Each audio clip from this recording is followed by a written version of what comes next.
All right. Okay. Yeah, looks good. Cool. All right. Welcome, everyone. This is a small idea that I had while watching cooler, more popular content creators. And I was like, why don't I have that as well? So I invited a couple friends. This is going to be me, Jusa, kind of hosting, and then Berrek, Touha, and SDK, esteemed members of the Ghost community. First of all, I actually want to ask, because I know SD, but you should say, explain it a little bit as well. I know the story of behind your name, but Berrek, I never knew where yours comes from. Oh, sure. Yeah, it gets asked a lot. So first I want to say it's a super original name. That's why I love it so much, but it's completely not original at all. So there's a fantasy series by Stephen R. Donaldson called Lord Fal's Bane. I think it was written in the 70s is when he started it. Uh-huh. And it was kind of like a post Lord of the Rings, like somebody wrote a similar style, like good and evil. There's a magic ring, a lot of similarities. And in that, there is this hero called Berrek Halfhand, Berek. So the protagonist is like an anti-hero. Long story short, he gets transported to the land. He's missing two fingers. Berrek Halfhand, this hero of history, is missing two fingers. They think he's him. So the name comes up like really early. And I saw it and I was like, oh, that's a cool name. And I was like, why don't I just add an extra R in there? And there you go. And that was like back in the day, like when you could first like make online names. And so I don't know. I've always been Berrek on anything online. Nice. Okay. What about, yep. Go ahead. No, go ahead. Now I was just going to ask Touha, because I also don't know the origin of that. Yeah. So it's not that great a story, but Touha is back when I was younger, there was this awesome, super cheesy Japanese ninja action show. And it was like my favorite show for a long time when I was younger. And Touha was the main character. And Touha in Japanese it's kind of an interesting name because the depending on the kanji, it can mean different things. And so like it could mean, with some kanji, could mean like blade's edge. And in the context of the show, the kanji used meant like basically to cease the war or cease the conflict. So like the person who will stop the war.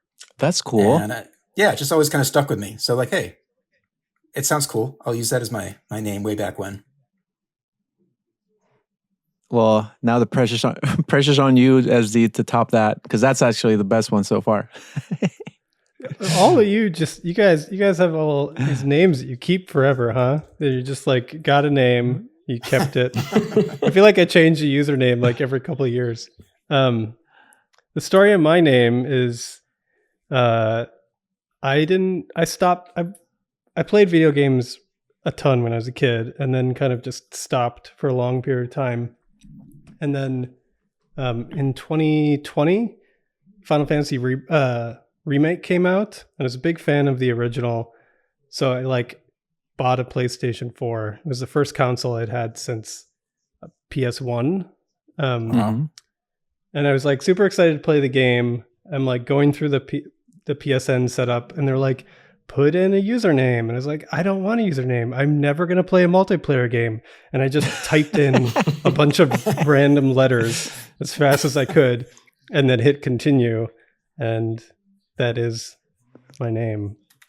And then everybody just calls me by the first 2 or 3 letters. Saduk. Little did you know Stick. that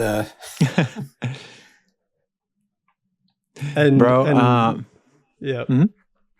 No, this is not an ancient name with deep meaning that I came up with 10 years ago. What about you, Jusa? So mine is actually super boring, not as cool as any of your stories. Actually, all of your stories are cool. Mine is it's just the first 2 letters of my grandfather's first name, the first 2 letters of my name, the first 2 letters of my last name, and the first 2 letters of my mom's maiden name. That's it. Super boring. That's actually really cool. Yeah. It works out. And then it kind of like when I was trying to come up, because like before Ghost, I didn't really like I didn't really play games like before Ghost came out. I like Last of Us, when that came out, that was like a complete accident because I was trying to buy a Blu-ray player that had like that would give me like the most bang for my buck. So I was like, I want something that's Blu-ray and that has like streaming apps and that does something else for my money. And there's like, oh, PS3, because like, I get a video game console as well. So I bought that and it came with The Last of Us. It sat there like unplayed for like a year. And then one day I was bored and I was like, okay, I guess I'll give this a go. I ended up loving the game because I hadn't played games since I was like a kid. So I'm like in my 30s playing Last of Us and I'm like, this is like a movie that you can play in like a really well-written movie. It's insane. And then when Last of Us 2 came out, I was like, oh, I got to play that. So I bought a PS4 just to play that. And then that was going to be it. But then my friend was like, there's this, might as well buy this other really cool game like called Ghost of Tsushima that's like out on PS4. And I had a voucher because PSN messed up my order and they sent me like a free game, like a voucher for a free game. And I was like, oh, I'll just use it for that. And little did I know that I would be like sucked into the whole video game. But like, yeah, so like I was 4 years later. 4 years later. But like I didn't have any intention to play like multiplayer, like anything online. So, and I had never played any video games online. But when they announced Legends, I was like, there's no way I'm not playing that. I saw the trailer. I was like, there's no fucking way. So I was like having the hardest time trying to come up with the name because everything was taken. And then I just kind of put those, that concept of like the first two letters. And then I liked the ring of it. I don't know. There was something about it, like, it sounded like a foreign language. I don't know. There was something about it that it just appealed to me, had like a sort of cadence I liked. And yeah, that's the origin. Jusafuto. Yeah. Like if you say it like in a kind of Japanese voice, it almost sounds Japanese. Yes, you're right. I was going to say, it reminds me of the Japanese letters and things. It does. It does. Because I'm like 460 days into Duolingo. Oh. Yeah. It's cool. I think, what's cool is there's kind of some common threads here with all of us, right? Where I don't think any of us were huge multiplayer gamers. No. And no. Legends, I mean, that's definitely the case for me. And Legends totally changed that. So it's interesting how Ghost and Legends both kind of just brought old gamers back, made new gamers out of non-gamers. It's kind of a cool thing. Yeah. Yeah, Ghost seems like it has so many people who'd never played online, especially from like the older crowd who suddenly got into it. And it's the first game I ever bought a mic for. Yeah. Nice. I was going to say, what do you guys think? So there's definitely the appeal of the Legends just being there's like insane replayability. All of us, I think, SD, I don't think you play that much anymore, like Legends, but I think, Touha, I see you on, huh? I was just saying, I barely get on gaming at all anymore. But yeah, a little yeah. Yeah, but like when you do play, I think you're playing like recently you were playing the Final Fantasy Rebirth.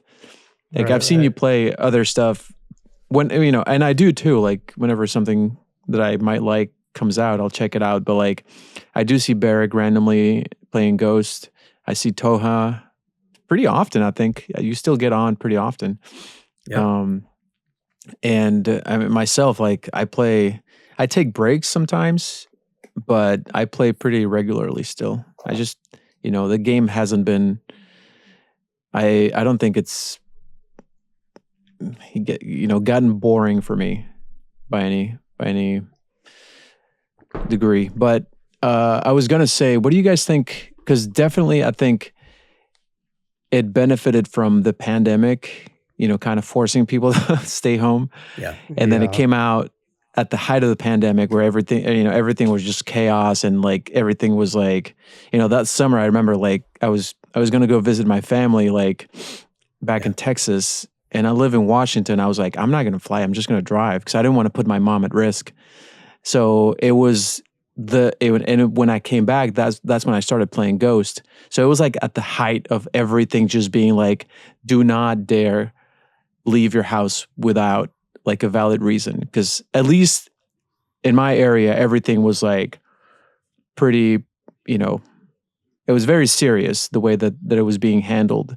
I know that it was different in different parts of the country, but I think that definitely, like a lot of the people that I met playing Legends were people that were just like, well, that's, I guess, got to find something to kill time or something. But yeah, it was really like, I was actually going to ask you guys about if you could like reminisce a little bit about the early days of Legends, like individually, what you guys can, what you think is your recollection from what we have now, like, because we weren't going to get any support past the raids. I don't know if you guys remember, but like we ended up getting so much stuff that was changed and like added and updated and like, too. yeah, exactly. It's just, I don't know, like either of you guys can kind of, elaborate on that, but. Yeah, I just think, thinking back, Juice, I agree. Like there was such a confluence of things that made the game so special for me, at least. And like you said, part of it was the time it came out and like the pandemic and just having this amazingly beautiful game where you could just be, Zen-like walking through the forest and slaying some Mongols. I mean, it just was very cathartic at the time, right? And then when Legends came, I remember being totally like, it just felt like it was totally out of left field. Like I in no way thought there might be some kind of multiplayer addition to Ghost. And I was just like, when that first trailer dropped, I was like, what? Is this for real? And I was like, like you just, I was like, there's no way I'm not playing this. And so as soon as it dropped, October 2020, right? I think that was when it was. Yep. And I just, day one, minute it dropped, I started playing it, and it just kind of like, it just struck a chord, and it's phenomenal. And I feel like it took everyone by surprise. And I think it took SuckerPunch by surprise, just how strongly people reacted to it. And that led to the kind of surprise, like, well, maybe we should do some more. Maybe we should make this rivals mode, because I think even they were truly taken aback, I think, at how well it was received. So, well, you've spoken to like people that work at SuckerPunch, like, I mean, I don't want to say regularly, but like what's his name? Andrew? You've talked to him like several times, right? So I don't know if he's ever told you anything about that, like from SuckerPunch, like from their perspective, what it was to see all this, like, I mean, because to this day, you can still see like at least 10,000 people playing, because scores get recorded up to 10,000 for the leaderboard. So most weeks you still get at least 10,000 people playing the game at least once a week, so it's kind of crazy to me. I never had some chat. So I was nice, some of the SuckerPunch staff, the communications manager, Andrew, has been kind enough to like, respond to me now and then on private messaging here and there, but I tried to be respectful and not like ask too many questions about stuff. So I haven't really gone into detail about like what was it like there in terms of the response to Legends, and how did the team react to that, and what are their thoughts? So, but I guess I just get the impression is, the impression I've always gotten is just that they were it was a surprise, and just how like over the moon they were about how much it really made an impact on everyone. Yep, definitely. What are you going to say, SD? Oh, I was just saying, you asked them about the Ghost 2 release date, I'm sure. Just respectfully. Oh, I wish, right? Yeah. Berrek knows this well. He and I have chatted about this before, that sadly, there's only so much that they'll reveal. So. Right. Yeah, the soft ask repeatedly. Berrek, do you? Yeah. I was going to ask you, like, to maybe like talk a little bit about your involvement in the community? Because I mean, Touha has just kind of been like this presence. Like I remember seeing your name like really early on, posting and trying to help people out, on the Reddit page, and then later on, I didn't know who you were for a long time, but like I'd seen your posts, and then one day you told me who you were on one of the Facebook groups, and I was like, oh shit, I've seen you post there all the time. but I know that like Berrek, you're kind of more, I want to say, engaged with the community. Like you do a lot, and so I was just kind of wondering if you wanted to elaborate on that. Yeah. I mean, I think it's kind of like Touha was saying, just something about the game resonated, and it's really a collaborative game. Like, I mean, I think we look at Legends as this co-op mode, and it's like that's what the community feels like. It's just this collaborative effort. Like everybody helps everybody. Like there's a whole bunch of memeing and a whole bunch of like, there's always people who troll and like the usual like get good like messaging, but there really is like a dedication. Like if somebody comes in and wants to learn, everybody's ready to help. And then there are crazy skilled players out there. Like Dreadbound is posting, a new undamaged run every week. And then like Roland has done a ton of different runs. And I think just the way those people engage with the community, like how in touch they are, that's really what like does it. Like that's what gets me going, because I've worked like in plenty of, like I'm in the Dark Souls Discord as an admin, and there are several Discords set up just for different tiers of elitism. When I say that, like, I don't mean it like in a bad way necessarily, but like there's a PvP community that is all entirely of its own, where like 99.9% of players will never play with them. And it's the same as like if you think of any other online super competitive game, like League of Legends, or like something that's been around for like 20 or 30 years, like those players will only play with each other, and you would never even come close to playing with them unless you put like 5,000 hours into the game, and they would never even talk to you until you did that. Whereas we have those types of players, and they're constantly engaged with everybody to, again, I think to lift everybody up. So like that's been my experience since the beginning. Like I joined the Discord, back in July, and then I left, after it was just like single player. And then October rolls around, I rejoined, and I was like, hey, I need help with the raid. Some guy got on mic. The other 3 people, we didn't have mics, and he just talked us through chapter 1.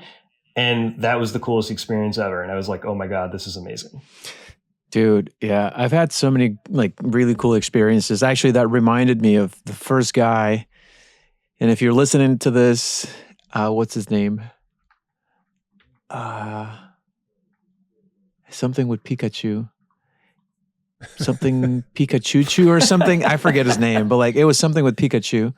And he was like the nicest guy. He responded to one of my posts on Reddit because I was trying, because like I think the release date for Legends was October 16th, if I remember correctly. And then the raids released like 2 weeks later.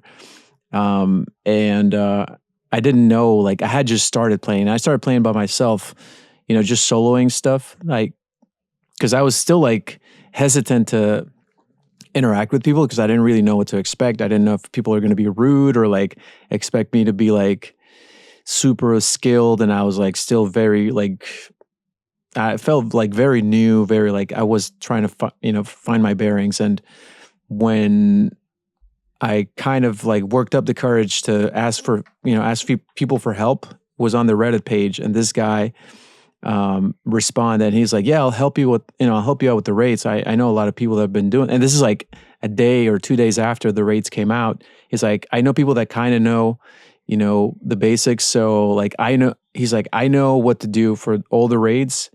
And he was like super patient and just kind of, like I had different experiences. Cause like actually one of my worst experiences with that really like, I didn't really have anything like that again happen since, but it was kind of like at the beginning of the raids where I was doing chapter 3 with this other guy from Reddit, and he was just being like extremely just like impatient and like, talking people down. And I was just like, this is like stressing me out. Like I can't follow your instructions because you're like, your tone is very like aggressive, impatient, and frustrated. And I was just like, I can't. But like that other guy completely like, he kind of just like grounded my expectations for what the community could be, like, and then after that, it was just what you were saying, like people like, Roland and all those guys and Dreadbound, I kind of knew who they were like more recently, but in the beginning, everybody that I was playing with, a lot of people are still playing the game, but like a lot don't anymore. But everybody was just like super generous with their time and like so patient. And, I just kind of, it made me want to do, which is why I started the channel. Like I was trying to like pass on some of that knowledge that I learned through like different people. And then, people that knew games, like, 'cause I wasn't a gamer. I just kind of like, I like this game. I kind of like learned a few things. So I was just like, I want to like pay it back. So that's why I started my channel. And, it was just like, truly, I'm not as involved in other communities, but from what I've seen, definitely seems like a very different vibe. Like Ghost seems to be its own thing. Like when I compare it to other communities that I've kind of interacted with. Yeah, it's interesting you say it that way, because there's tech stages in Dark Souls, and like that's what started me with like putting the data sheet together. There's just so much like there are absolutely players out there who just like miscommunication happens, and like I'll say like most people don't do it intentionally. It's just like, hey, my friend said this thing, and then you go and do it, and then you see like you basically get like the result because you're like, oh, it doesn't work. Like Melee Resolve Game, like how long people thought Melee Resolve Game was broken because it came out on a video where somebody was like, oh, it's doing nothing. Then it got picked up by like two of the like like streamers, and that's all it took. And it's like it was never broken. It's just like nobody had ever like tested it thoroughly. It was more just like, what does it look like? Okay, good enough. And so that was like exactly why like a bunch of people like Bone and like Dr. Coolman, who's not really involved anymore in the server, we're just like, yeah, let's start writing everything down, because that helps people. And like that's the whole point. It's like we don't want people to have to suffer, like make it more difficult or have to like relearn everything. It's like same thing for your channel. Like your channel like helps so many people because you've gone through it. They're asking the same questions, and boom, there's the answer. Yeah, and it's again, it's just like inspiration from what I've seen. People like you do, which you guys will like. You and Bone will go out and it's been fun because like I've been lucky enough to be part of that process a little bit, because I remember when the new maps came out, we went out and did like recon with other people. I forget who it was, but like we went and just like looked at enemy composition and like wave spawns and everything for Blood and Steel and Twilight.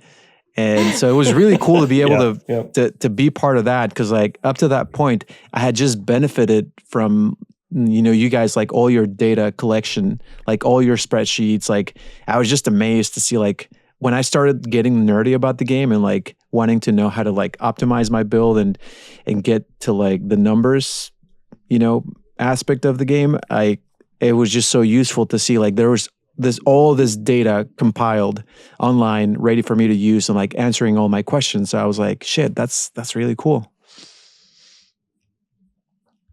Yeah. It's just neat to see. Oh man, thinking of like the spawn compositions, that was a heck of a, like, do you remember, I always feel like I have random names in my head, but do you guys remember Mother Superior? Yeah. Oh yeah. Yeah. So I don't know why he agreed to it. Like Mother was already getting like, I'll say a little bit burnt out from the game or like frustrated at that point, but like him and Loki and there was another guy who played like Assassin with him. They had like been doing speed runs like semi-seriously. And it was like, hey, how would you like to devote like 4 to 6 hours every day for the next few weeks, here and here, there, and just, I'm going to die a lot and you're going to carry me. We're going to take pictures of every single spawn. And this was literally like a month before the 15 waves came out too. And he's like, yeah, let's do it. And oh my God. It was just like, it was just such great banter though. Like I know the first one took us like 6 hours to do 25 waves, because we were trying to figure out like the photo mode and like, do we do it? And so then like two of us would stand, like 3 people would be stationary and one person would basically just run around killing, and then like do their best not to get the other people killed by the Hwatches. And it was it was funny. And like there were a bunch of wipes and like, oh man, it was an experience doing the enemy compositions. Man. It's amazing what you guys did. Yeah, it's amazing. It's just like we all And just take for granted now that if we want to find out basically any of this data, it's there somewhere. It's insane. Yep. Oh yeah. Now that it's PC release, oh man. Oh yeah. Well, that's what I was going to say. Like, it's awesome for people to, I'm just wanted to talk about the fact that this renewed interest in the game it's really what got me into the idea of doing a little bit more. Like I put out a new video, like a little bit, a few tips for the campaign. And then, like I said, I had this idea for this sort of podcast thing where I don't know if it's going to be something, but at least it's something where I'm like, there's just so much to talk about again, because all of this renewed interest is just making me like want to share all this like vast information and data and like cool like stories and everything that's happened in the community since the inception of the game, like, and how it kind of like affected all of our lives. And like it made, like I've actually met SD in person. Like it's been really cool that I've actually gotten to know like these people that I've played with for so long.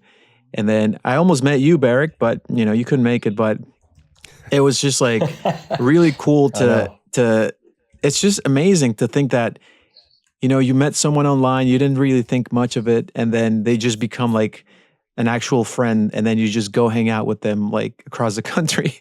I don't know. It's kind of wild, but what was my point? I was talking about, so the renewed interest in like Ghost, it's kind of making me like, tell everybody about it, like the PC, not just like the people that are going to be playing the PC, port, but like everybody that's going to pick up the game that hadn't before, just because it might be console players that hadn't before for X or Y, but like they're seeing like this renewed interest in the game, and it's just like really contagious to see that. And like I said, it's just kind of like reminded me what's so special about this community and like all the history that we have kind of shared. 100%. And it makes me, just all the more excited about like what the future is going to bring, man, this growth in the community and this kind of momentum building, it just like feels like, something awesome is going to be on the horizon, and that's what gets me really, really excited. And it just can't wait till we find out more whenever that finally is. What do you guys think? Because like the rumors for the longest time were that this past week, I guess, there was going to be a PSN showcase, and then that Ghost was going to be announced. There's still talk about it happening soon, like in June now. But initially it was all like this, people were predicting it was going to be this past week. But again, it came and went. It didn't happen. Yeah, the rumors are killing me. I know we all feel the same way. It's like it just feels like we've been waiting for news forever on what might come next. Even just an official announcement that it's happening, right? Like even that would be like a welcome. I still got to believe that. I mean, whether it happens this month or next month, I still think that without a doubt the reveal is going to happen like sometime this year. And I think probably sooner rather than later this year. Just because the PC release is in a way kind of like the biggest indicator that they're going to want to ride that into an announcement, I think, right? Like while the game is still so hot right now and out there in the media and everything. So I think I do think it's imminent, and just it's just kind of more of a question like how long do we have to wait for release? Is it going to be next year or the year after? I'm inclined to think next year, but yeah. That's what I was going to ask you. Like, what do you guys think? It's going to be next year? I think it's going to be next year. Like, they're exactly what you're saying, Touha. Announcement at some point this year, and then release next year at some point.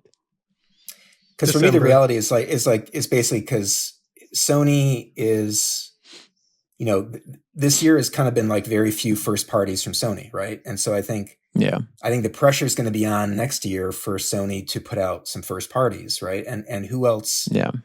Besides Ghost 2, what other major first party is realistically coming out next year? And I don't think there's another. I mean, so I just think even if maybe SuckerPunch would have wanted more time, I just think that the timeline is such where they really will want the game coming out next year sometime. That's my suspicion.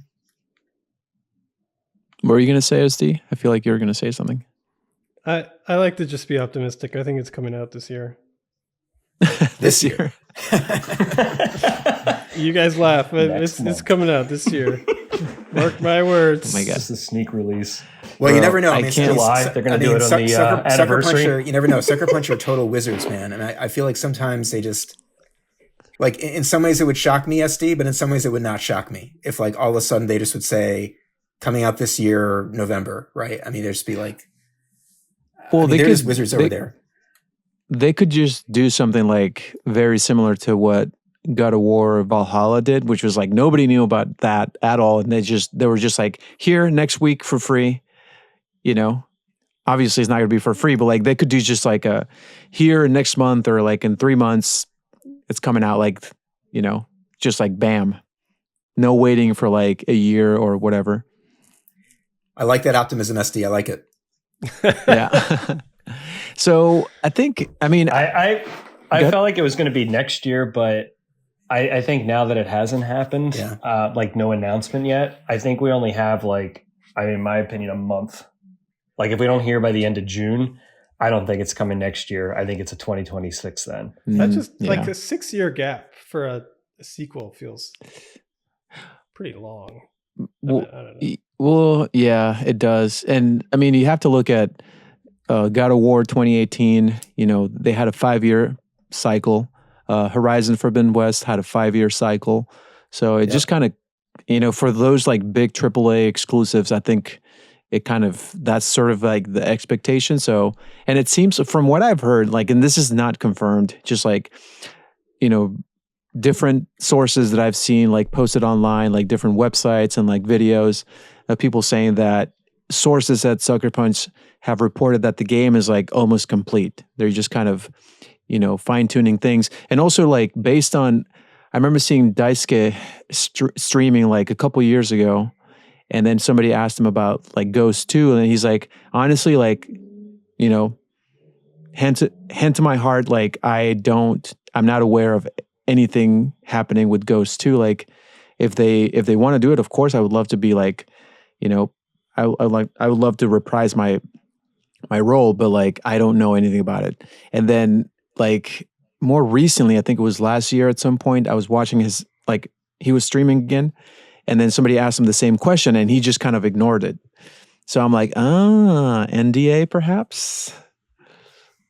Yeah, here's a funny another little tidbit too is that I think it was in March, Jen posted something the voice actors for Yuna put in their Instagram story, and she was like, I did something today, I can't talk about it, so I'll have to use a haiku. And that's all she said, right? And so this is back in March this year.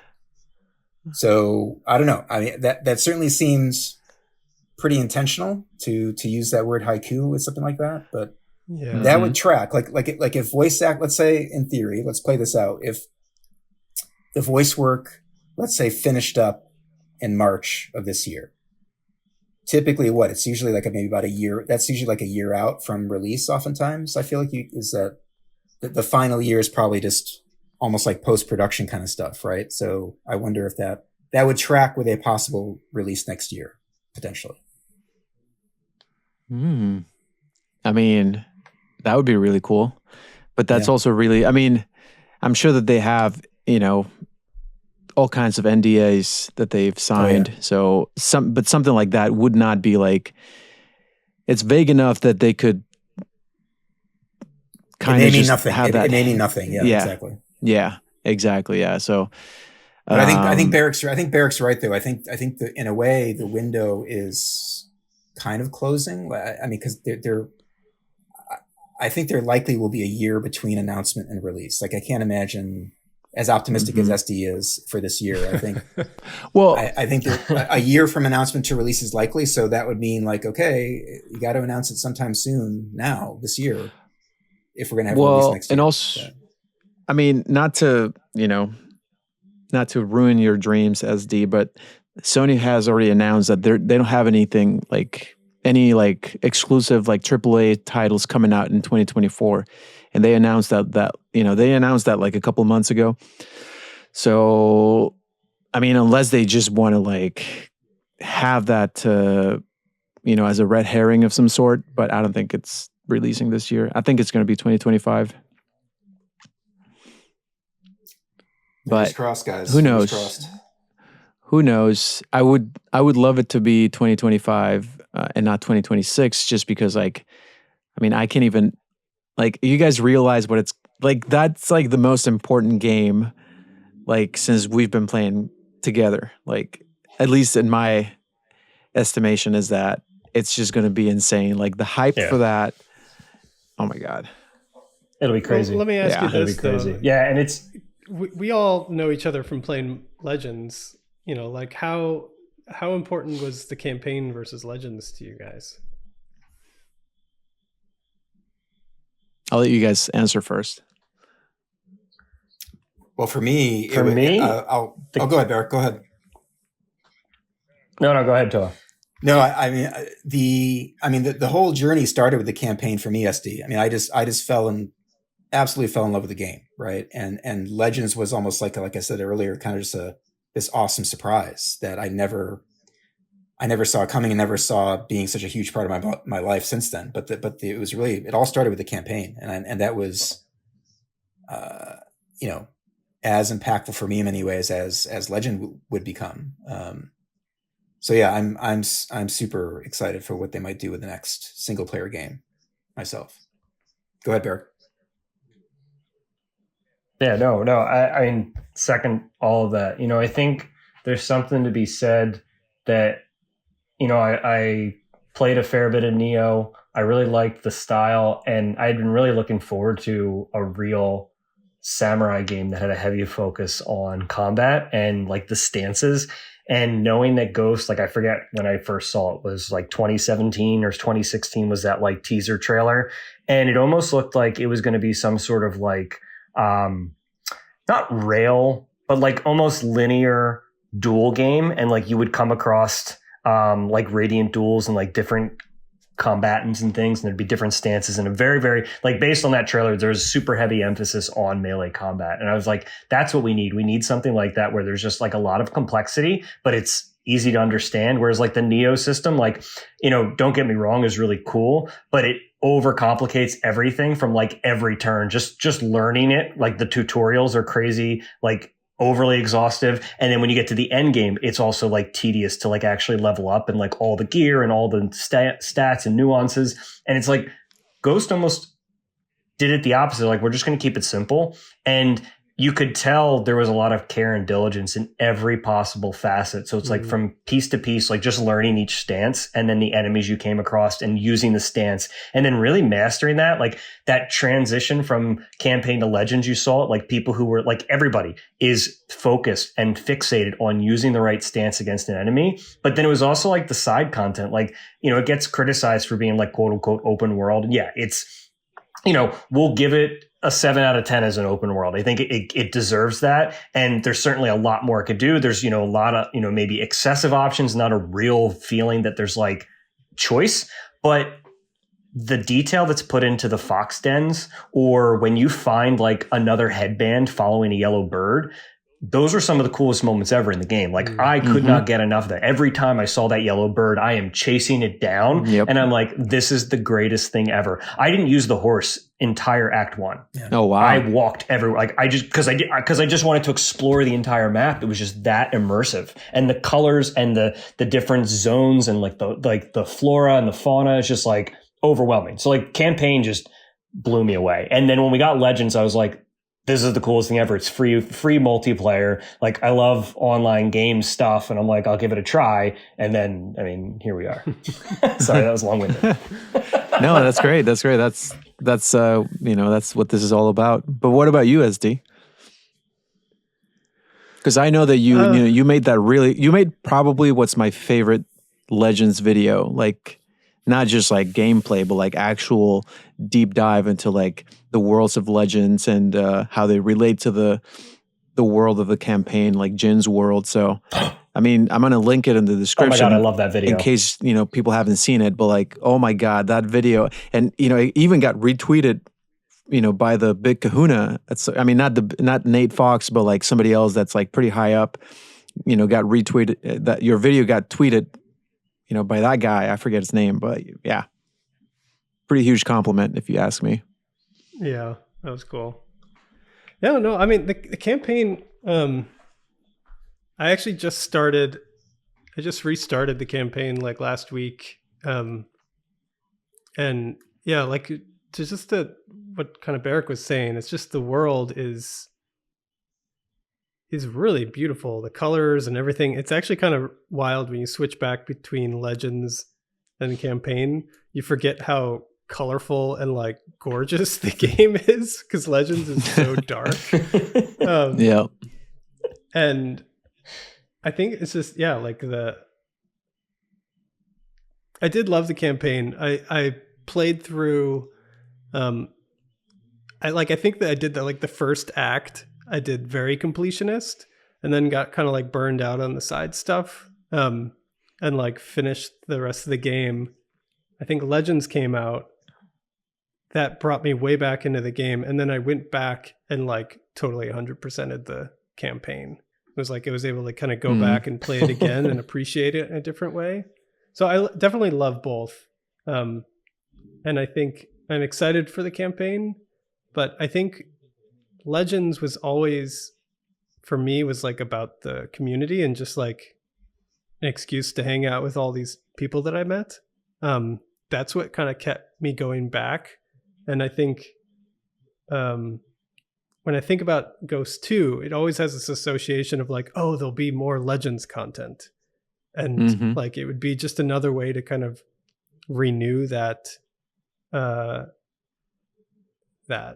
community. I think that's what I'm excited about. And I think that was the question I was leading in there, was like, what if it's just Ghost 2 and they don't do more Legends? Like, are you still excited about it? And the answer for me is yes. But Ghost, like Legends content, is kind of the thing I'd be more excited about.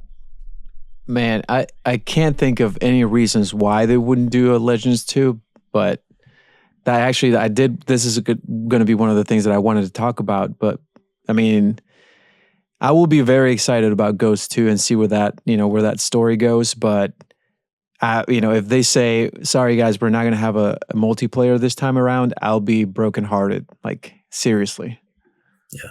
Yeah. I think we all feel that way. Yeah, I can't wait for the sequel single player campaign, but it would be heartbreaking not to have more Legends, some kind of new iteration or whatever it's going to look like. Yeah. Because whenever I think about like, it would feel like a loss. Yeah, go ahead. No, I was just saying it would feel like a loss. Like if they announced it, it'd be like, yeah, we're doing Ghost 2, and you're this close person to you died. And be like, oh, okay, that was an interesting way to announce that. Well, yeah, it's because exactly with that sentiment, I think perfectly reflects what SD was saying. It's like the reason that a lot of us are excited about Ghost 2 is the community and the that aspect of the game that kind of brought us together, and the I guess the thought that we might get to renew what it was like to be like, become friends and like to live, I guess, through the experience of Legends the first time around, like, that newness of that pandemic, world. Just minus. Yeah, without the pandemic. But like, no, but seriously, like one of the things that excites me the most, and I remember this is one of my kind of like my strongest memories from when Legends came out, is I was actually out of town the weekend that Legends came out, but I was watching people, not Legends, the raids is what I'm trying to say. So the weekend that the raids came out, I was out of town and I was watching people like on my laptop play the raids live. And I was like, man, that looks like so much fun, because they were like friends, groups of friends going in and kind of trying to figure stuff out. And it was very confusing, but like a lot of fun as well, because you could see like, it was just, they were all going through that experience and they were all like bamboozled by all the platforming and like everything that's kind of there to mess with you, but also like in a really fun way. Cause like it kind of, I feel like it like strengthens your bond as a group of friends. And I was like, man, I wish I had friends that I could, and that's the thing that I'm the most excited about with Legends 2 is like now I actually have friends that I can go and like and live what I saw other people live, you know, when the first raids came out, and like just be there and then just, you know, just like have that experience for the first time with my friends that I've actually met playing the game. Yeah, the sense of discovery again. Yeah, I think that's well said. That's well said. Exactly. That sense of discovery, like this Yeah. playing something new and having to figure out all the new stuff and like just, and yeah, that's just going to be so much fun again. Yeah, because imagine like new maps for survival, like maybe like new, I mean, I hope new modifiers. I'm actually curious to see what they keep and what they don't. I kind of have like this idea that it's gonna be like more or less like God of War, you know, from 2018 to Ragnarok, where like the combat is very much the same. It's just like fine-tuned. I don't know what you guys think about that. I think realistically, like, I don't think that there's a reason to change, because like that's one of the biggest reasons that we love the game is the combat. It just is so satisfying to play. Like you just endlessly like, you know, there's so many like iterations that you could, and that you can just like keep it fresh, you know, because it's like, it doesn't give you like too much to where it's like overwhelming. But I think especially for Legends, you know, this is true for the campaign as well. But like, I feel like especially for Legends, it gives you enough variety to keep it fresh, you know, like to keep it from being stagnant. But at the same time, it's not too much to where you don't know what to do, and you just end up like, you know, cycling back to your, you know, old trusty build that is going to bore you like eventually, right? So I feel like with my expectations for Legends 2 and the campaign, it's like keep the core of it, and maybe just like, I don't even know what they could fix, but like, of course they have to do something to make it more appealing for the old players, right? To make it like, well, what's the reason for me to play this game again? Like, I don't want to just play because it's Ghost of Tsushima. Yeah. Just like Ghost of Tsushima 1, but like different story. Like I want things to be different about the combat, but I don't know how you guys feel about that. Yeah, I think but mostly the same.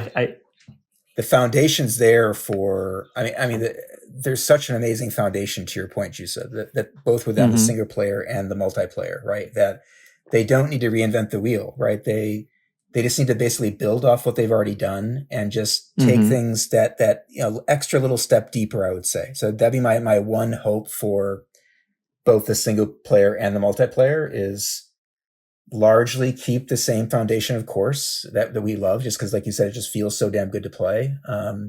But just give a bit more depth. And I think they will. I think you know, we look back to when Ghost of Tsushima started development, and, you know, let's say that it's, what is it, 6 to 7 year development cycle. And, you know, gameplay design changed since then. Right. And so I think they're going to want to take things a little bit deeper than they did before.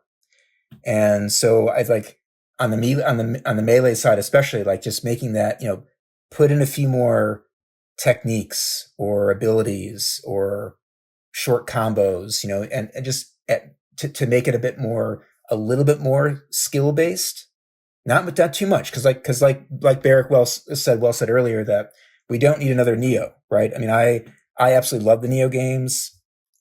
You know, I basically have spent most of my gaming life playing character action games like Ninja Gaiden and Devil May Cry and Metal Gear Rising, and so I love those kinds of games. Yep.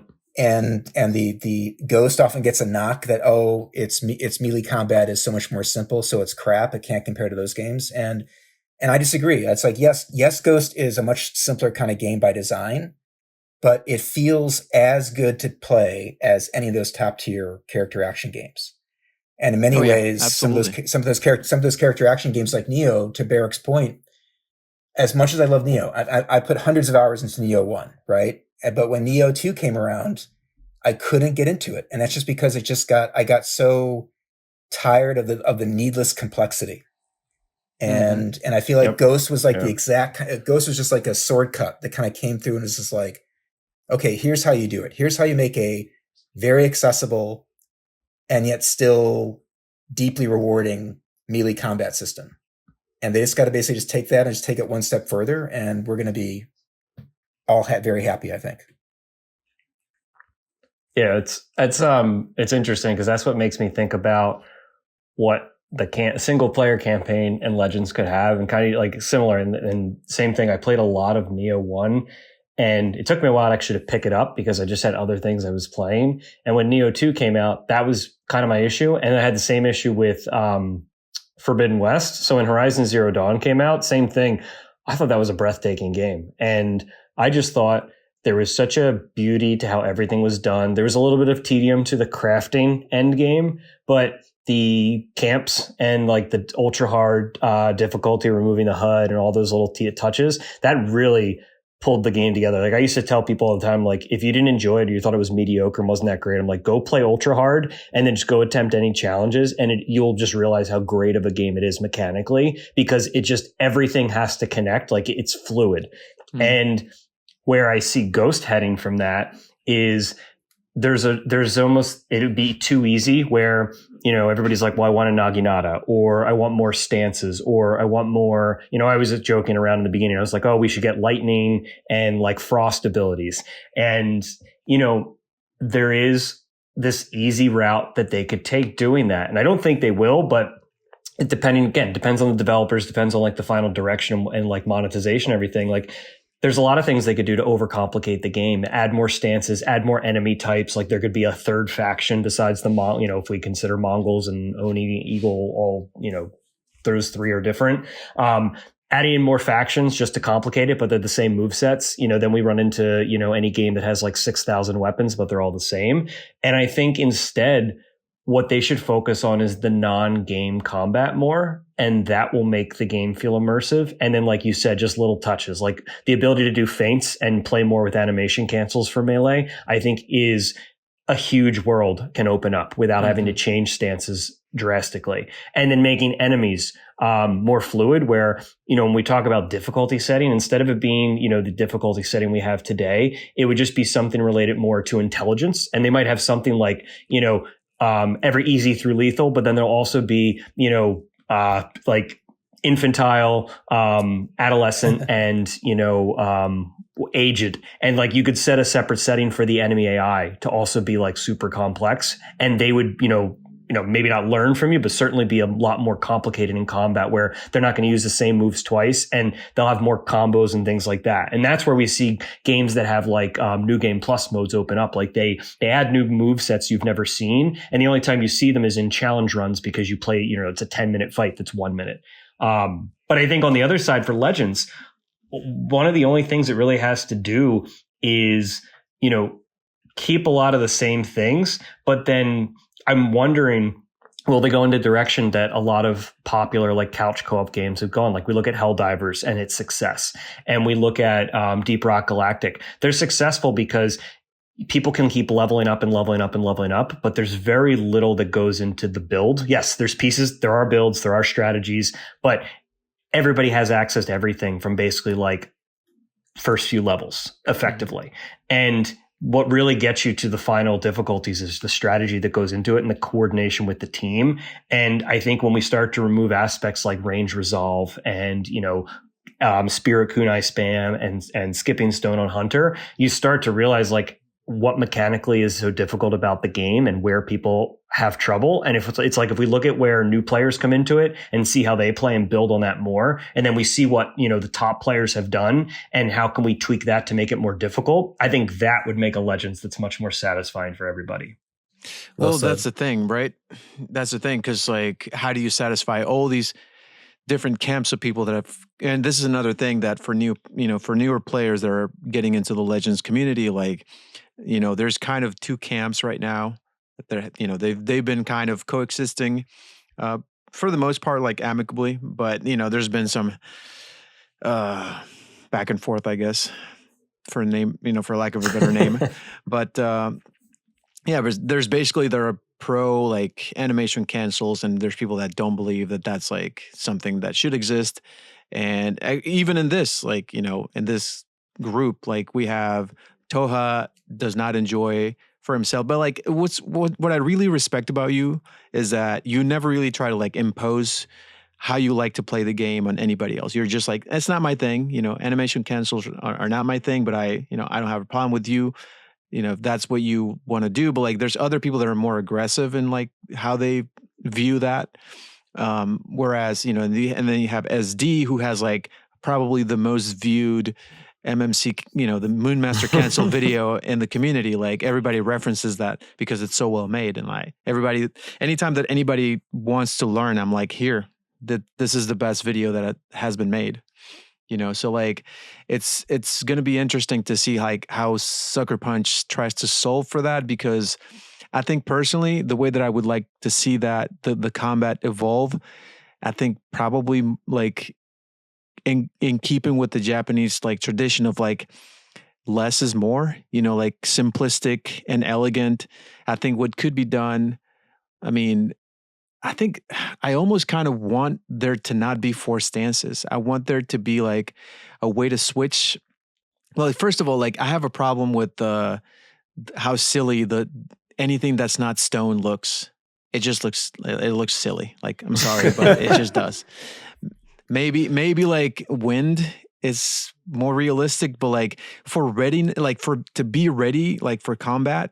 And this is something that I, even before, like I remember seeing this, watching this video on YouTube of like, people that are well practiced in like, I don't know, X degree of katana, like whatever that's called, like criticizing Ghost. And they're like, yeah, stone stance, like that's how you want to be ready for combat.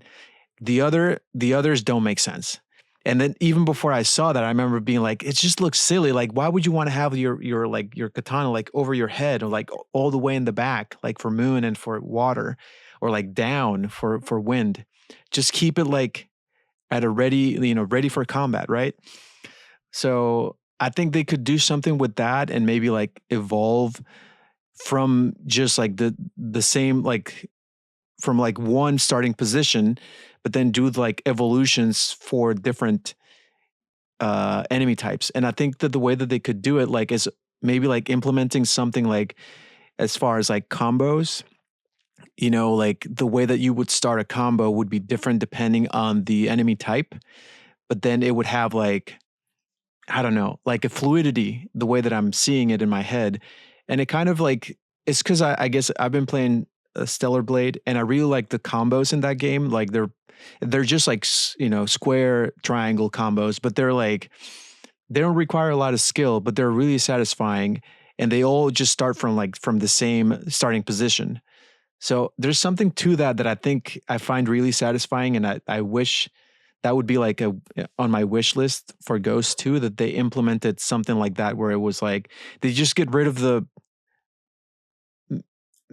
I don't want to say stances, but like just the starting, just start everything from the same point, from like a more realistic, more immersive stance like stone, and then just keep that, but then iterate around that somehow. I don't know. I'm not a combat developer. Did you play Ninja Gaiden at all? Dude, I did when I was a kid, like the original like 8-bit Nintendo. Yeah, I was going to say which one was it? I think it was Xbox, or was it 360? Ninja Gaiden Black, and the one before that. So one of the cool things it did kind of along those lines, I won't say it's the same, but I say it's very similar. Basically, there were several different weapons, and you leveled up those weapons. And as they leveled up, you unlocked more combos. And based on the difficulty setting, so there was normal difficulty, and it's kind of like there's no easy. You started on normal. If you died enough, you got the allowance to enter Ninja Dog, and basically you wore this little I forget, it was something on your wrists or like a flower or something from the woman shinobi, and then you couldn't complete the main game. You can only get so far.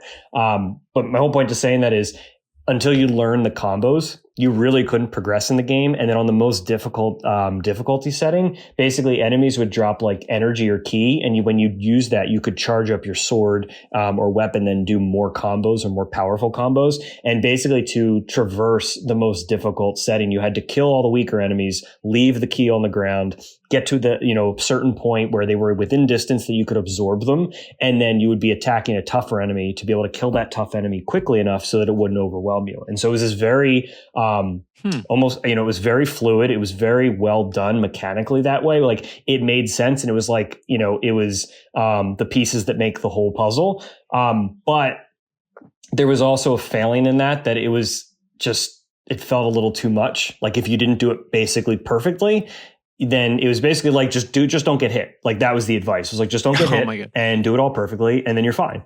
And so it worked for the most, that highest difficulty setting. But I think in the early, like the lower difficulties weren't much easier. The combos took away from it a little bit because some of them were very complicated. And I'd say that's my only fear with something like that. Like I think it can do really well, but then I'd almost want a different game for that, or like a boss rush mode where it's like just in the duels and not the regular game, or some way to compromise. Cause I would love to see something like that, but it would also change the game drastically, in my opinion. Well, yeah, I think there has to be the just to piggyback off that. I mean, the Ninja Gaiden games are like some of my favorite games of all time. Berrek, it's funny you should bring them up. Yeah, I was going to say, and I love them. but I agree that at the same time, that's not what Ghost is. Ghost is not and should not necessarily be a hardcore character action game. But there's some funny parallels with some of the visceral quality and fluidity of combat that I think is partially why I love both games so much. But I think to your point, Juice, I think it's about the elegant simplicity of Ghost, I think should be maintained. It's just finding that one little extra layer to add on to things. Like you were saying, kind of deepen the stance system slightly more, or just give us a couple other techniques or short combos that we could kind of creatively, kind of string together in our own way. I mean, or depending on the circumstance. That's where I think I think there's a happy medium here that you can find that would really keep the simplicity, but give it a bit more layer of depth to it. Yeah, absolutely. I mean, I wasn't thinking about like making the combat system more complex, because actually, like, I don't know, you probably haven't played Stellar Blade, Berrek, but the combos are really easy, and they are actually like, I mean, I mess up a lot, and so like I found like that I can actually create my own combos from messing up the combos that I'm trying to do. So there's like a lot of fluidity, and I just really like that aspect of it. It's a very different game, but like I feel like that would be a cool thing where they could add something when, going back to what I was saying, like keep the core, because the foundations, like Touha was saying, they're there, like they don't need to be changed. And it's, back to what I was saying before with like God of War, how they evolved the system into Ragnarok, it was basically the same, like very little change. And if anything, they made it more, they kind of got rid of the stuff that was superfluous and like just made it unappealing, I think. Like, with the gear system and like the way that I didn't platinum the 2018 God of War. I just like, I finished the campaign, and I have like a vague memory of the gear system, but I just remember it being like not as accessible somehow. And Ragnarok was definitely way more accessible for me personally. So I think whatever they did worked for me and made it more appealing and more engaging. And I just want it to be sort of a progression like that, like just keep most of it. And then, because like one of the things that going back to the simplicity idea and everything is like, when I went back to playing campaign after playing Legends for like a year and not really touching campaign, I was like, shit, Jin is like a god.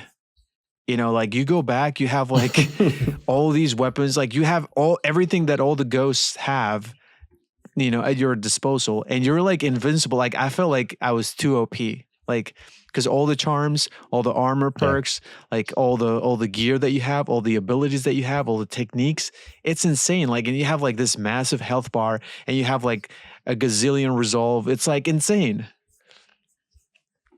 But so it's interesting you bring that up. So there's a very large vocal, I'll say majority, especially on Reddit, who want that for Legends. And I totally get that. Like they want that OP nature.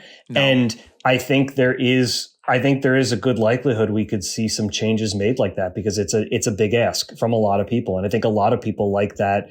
Not me, I'll say I prefer I don't want the, I mean, coming from the Souls world, like I like the artificial difficulty. I like the less is more. Like I would love to like get rid of Spirit Kunai entirely, like, and stuff like that. And it just like the force to get good. But I don't know. Like, yeah, there's a few directions it could go. Definitely. I think no matter what, though, what they're going to keep is they're going to keep you can keep the power fantasy, but you cannot make it too OP, to your point, Jusa. Right? I think I kind of trust them to kind of find that medium, because I mean, what makes Ghost so enjoyable for me is that it's not Dark Souls, right? It is the power fantasy.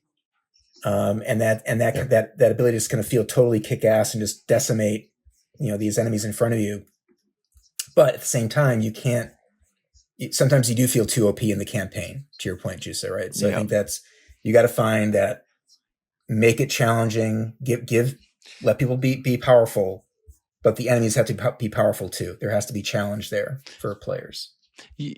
Yeah, for sure. Which I think they've done a pretty good job of, like, with lethal and lethal plus, and then the charms that are actually like negative charms, for people that want the challenge.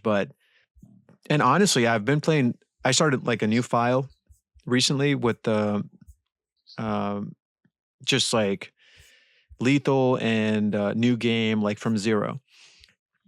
So because I didn't want to just replay the campaign recently with my original file that has everything unlocked, and I'm like OP as hell. But so, I mean, I remember like just last week I was playing the Six Blades of Kojiro, and I got to Kojiro, and he is incredibly hard. I don't remember him being that difficult, like whenever I first played through the campaign, or even New Game Plus, when I think I did a hard run. But like lethal Kojiro is insane. Like you have to be so precise. And I was playing with Sarugami armor. Like if I wasn't playing with Sarugami, like, well, because what I'm trying to say is, like, yes, it's not Dark Souls, or it's not like a FromSoft title, but it is very difficult in the higher difficulties. Like, maybe not like going around and killing like Mongols. Like some of them, some of those encounters can get like dicey randomly, but like the duels are very, very difficult. Like not all of them, but like specific ones are, holy hell, very difficult.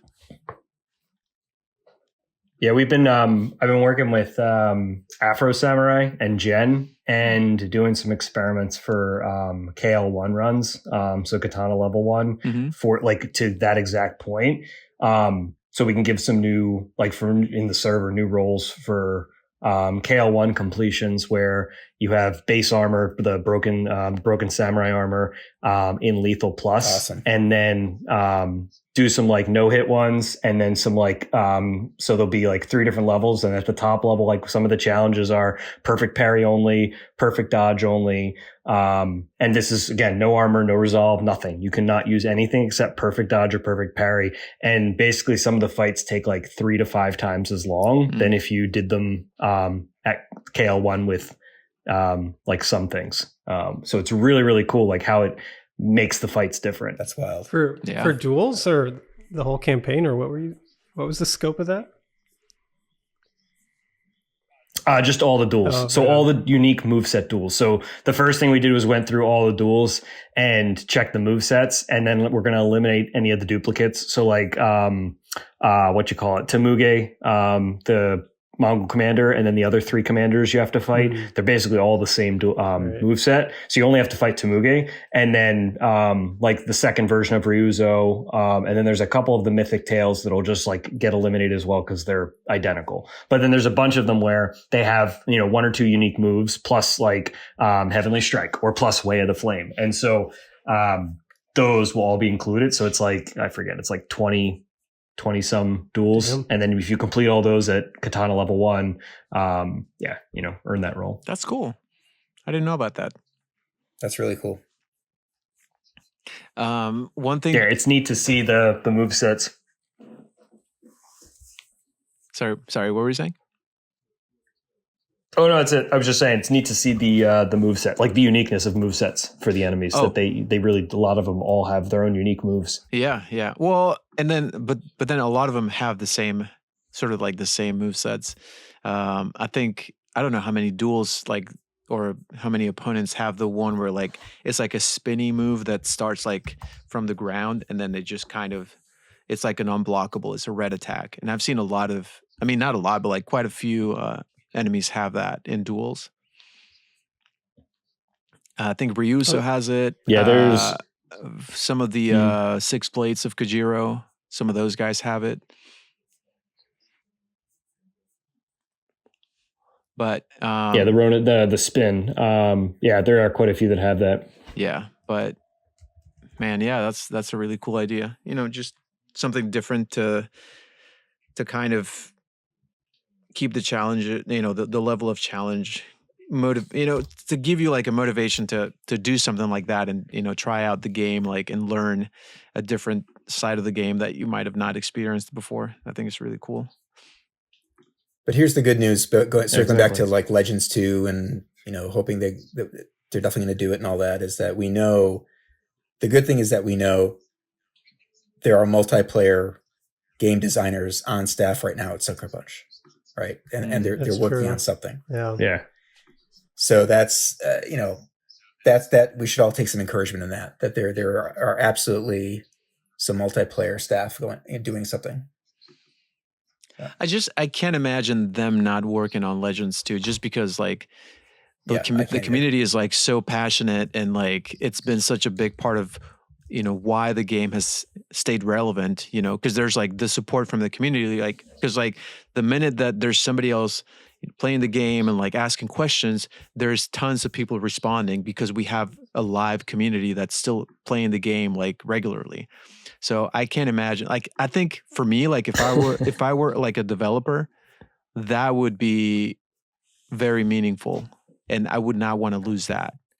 Especially like if they already have like the foundations of a really good multiplayer that they just need to like iterate on a little bit. And honestly, like the only thing that I would hope, like if I was actually going to ask you guys about like your wish list for Ghost 2. All right, well, I have a question. Yeah. Would you want to see gear re-rolling and like the whole like rolling system, or see that eliminated, or something else? I don't mind it, actually, and especially after they fixed, I don't know if you could call it fixed, but to me it was a fix. The fact that previously, every time we re-rolled anything, it could go either way. And when they changed it, yeah, so like if you had like a good enough roll and then you wanted to just improve upon that, it was just like, well, you're rolling it away next time. So you could have something that's really bad on the next roll, and now you can actually keep the property and then just keep rolling it up. So I think that's something that's tremendously helped, because for me and like other, I know a few other people that are like, before they changed it to make it more accessible, like there's only a couple more lunatics that would spend hours trying to get a perfect roll just for the way that it looks.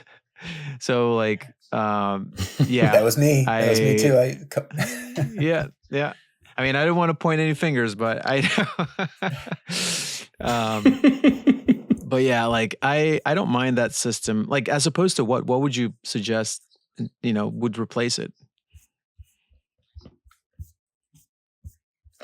I don't know. I mean, I'm just curious. Like, that's why I kind of asked the question. It's like, it's always, there's elements of games to, look at them and say, oh, this is a neat system.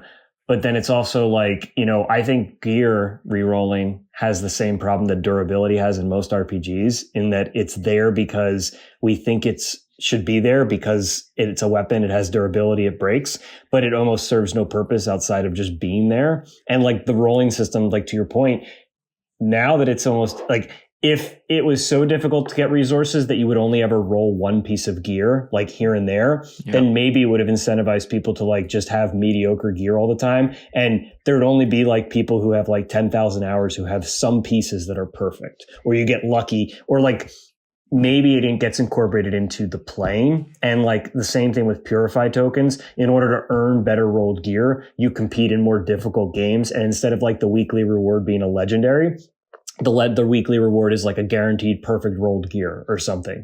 And that would incentivize you to play again and again to get it. And then the resources are kind of just not needed, because that's the only reason, like, you're grinding, you're going to grind the same mode again and again. I mean, I played how many survivals when I first played, and it was not about the resources at all. I just enjoyed the game. And I think the game is incentivized enough to just have you play it, and the resources really take away from it a little bit in the original iteration. And I think to your point, like, they quote unquote fixed it, but did they even need to have like that type of system? And maybe instead it would have just been you roll and there's like properties and they're flat like affixes, like at the maximum value, and there is no like percentage roll. So it's like you re-roll gear to be perfect parry and counter, and then that's it, or perfect parry and melee, and it's just a flat value.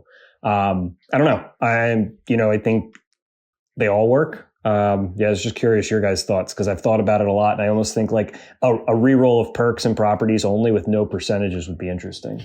I think the thing that really bothered me was like the purify tokens. You spend all this time purifying an item to get a token, and then you go and use that to re-roll a perk, and it's random, and it just can randomly get the one you don't want. And you could do that 10 times. Like, you could burn hours trying to get the right perk on an item. And since that's all locked to one class, it's just way too grindy. Like, I think the randomness of it, I agree, was just, it's not offensive or something, but it's something like that. Yeah. It's just like, it just felt disrespectful of people's time for it to be random. That's the key thing. I think exactly right, SD. I think that's the key thing, is like being respectful of people's time. Like, I think realistically, I understand like every multiplayer game has an element of grind to it, right? That's just part of the way these things typically work. But I think respecting players' time and to your point, Berrek, just always keeping the focus on the fact that the game is just simply fun to play, and that really is always kept at the forefront, instead of just trying to constantly grind for gear or stats or whatever the case may be. Well, yeah, because honestly, like, I already had like a lot of gear that was already perfect rolled before they changed it to make it easier to get perfect rolls. But when they did, I mean, it's not like, I get why they have that, is for more like, to incentivize people to keep playing for like the perfect rolls, for like the better stats or whatever, and then get better gear and get like, more optimized builds. I get that that's a factor, which I don't, in principle, like, I don't disagree. I don't like it when games make it too easy to be like OP. I want it to be earned. Is why I like FromSoft games. Is like, I like that it's like a level. It's like a level playing field. Like, everybody, there's no difficulty. Everybody has to go through the same experience. And then when you get an achievement, you know exactly, and then somebody else, you hear like your friend got the same achievement, like beat a boss that was really difficult. You know exactly what it took to get there. Like, it's the same experience, right? So it kind of gets rid of the, subjectivity of the experience, and it makes it more objective, which I like. And so I understand why they do it, but at the same time, they should trust that the game is fun enough to keep playing. Because like, for me, I've had my gear perfect rolled for a long time, and there's no incentive for me. Like, all my resources just accumulate at this point. Like, I have all the builds that I wanted to make. There's nothing else in it for me other than I like playing the game. And it's not also like, I mean, of course, we've talked about the emphasis like that we all place on the multiplayer aspect and like the friends that we've met.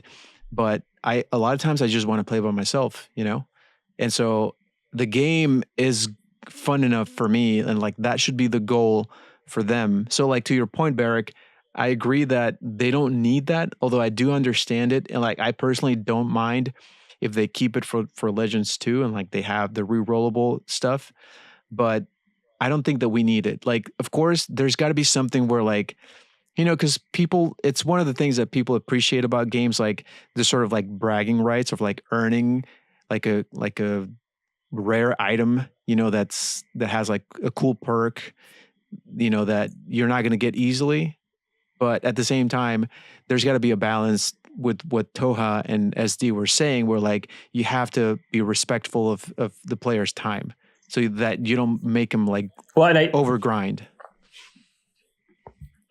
Yeah, and I think that makes me like think of a different version. So I think there's a couple ways they could do it that would incentivize, and I agree with you. I like that sense of achievement, and like to your point, it's when you finally overcome that one difficult boss and then somebody else does it and you what they went through. But then it also does, like, depending on how you rank them as a game, you're like, all right, did they really do well? I mean, look at the Hidden Heart challenge, how much that incentivizes people to play. But then there's also a large group of the community who do the runs and help carry others to their first completion. And I won't say good or bad, like what that outcome means. Like, there are just naturally some talented players out there who play a lot and have mastered that game mode. But it's certainly made it that, there are more toothpicks today than there used to be, or like when they're like their first were, just based on, it being a skill based thing. And it's less skill based, just objectively. When I look at the scoreboards, when I look at the time completions, when I look at, the number of kills that players have, how much time they've been in the server, like I look at all that stuff because it fascinates me. And I don't mean that as any disrespect, I guess, to the players helping or the new players. I think, everybody wants to get it, they get it. But it's, to your point, like, how do we incentivize players to want to play more or then reach levels where like they are, like, we have the leaderboards, but then where are we with the leaderboards today? Like in the situation we've been in with, glitches and things like that, like how does that affect people's want for achievement? And so they can't really get that. So what else do they do? So I think more cosmetics would be a really cool one. Dude. Like, yes. I know we used to joke in the early days, like, what if it was just, after 1,000 survival perfect completions with a class, you unlocked like a special, helmet, or you gained the ability to like color dye, you get little one color dye, change or something, you know what I mean? Like just little things. Yeah. But I think especially for those like diehard players, those would matter so much because there'd be no way to cheat it. You'd just have to do it. And so if you played 5,000 hours as Assassin, nobody in this room, of course, then you'd have like something special to highlight, versus if you hadn't, like, you'd still have access to all the game functions and like the gear and like the techniques and everything. You just wouldn't look, as flashy, I guess. Yeah. Or as, simple. Cause like, for those of, anybody in the listening to this that don't know what a toothpick is basically the katana kit, the sword kit that you get when you get the most difficult challenge in Legends, which is the platinum with 7 modifiers active and nobody dying throughout the match and doing all the objectives. So that it could be like, just, I mean, it really doesn't have to be flashy or whatever, because that one is like, it's more about what it represents, right? So that one is like the most simple, but like at the same time, there's like an elegance to it. So like, it's a cool item regardless, but at the same time, it's like, I totally agree with that. And I would love if they had that for Legends too, but there's going to be, it's the same, what happened with exactly what you described before with the toothpick, which there's going to be people that are going to want that, like, no matter what. So, like, there's going to be people, because the discourse that you were seeing a lot on Reddit and the Facebook groups is that, it's like a form of gatekeeping, like, because that's such an impossible challenge that nobody's going to want to, nobody has the time to get, that good.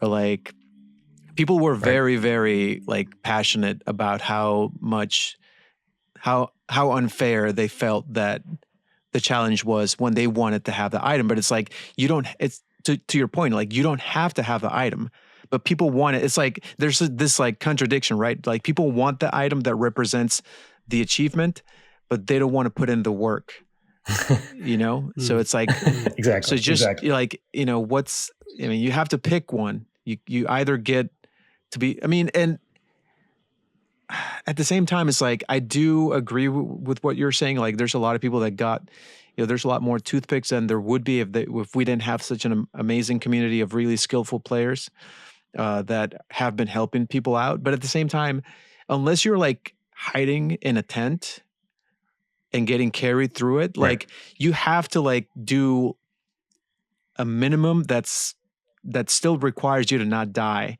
and not get your team killed, right? So there's a little bit with of shared skill. wounds alone. There's you have to have learned the game mode proficiently and your class.